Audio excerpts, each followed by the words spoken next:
It's amazing what happens when you do the right thing, take the high road, don't sling mud, and you just plant those seeds. You plant enough of them, and good things kind of come back around.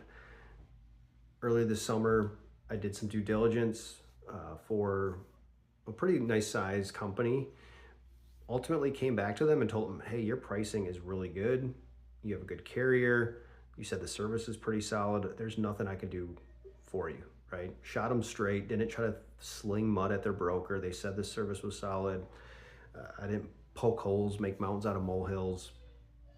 Here I am. It's October 21st. They renew 11/1. She emails me out of the blue. "Hey, can you still turn around a quote?" No, I can't. I told her, but let's talk. I give her a call. We chatted. Um, Turns out their carrier, dropped their umbrella limit. That jacked up the pricing on the umbrella side of it. And this wasn't the issue for her, was the communication. None of this was shared with her until today, 9 days prior, when of course the agent would have had to know this, right? And so what it boils down to is communication. And ultimately, my guess is the broker knew this and was probably operating from a fear-based mindset, was afraid to share this bad news with their client, put it off a little bit out of fear that their client would then leave them or shop them, and maybe they would. And my message to you guys listening is that that's not your decision to make. Your decision is to share and be transparent. Just like when I did the due diligence and it was the prospect. It's not my decision or role to sling mud. My role is to educate, bring value, and then let the kind of chips fall how they fall.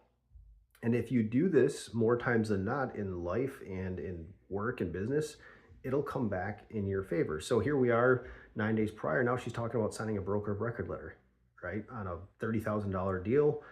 And I didn't really do anything. And so I'm just doing some due diligence now on this pricing. I'll get back to her. But if I don't get it this year, I'm 90% sure we'll get this client next year, because she's got such a sour taste in her mouth. So the message is pretty simple. When you get bad news, pass it along to your client as soon as possible.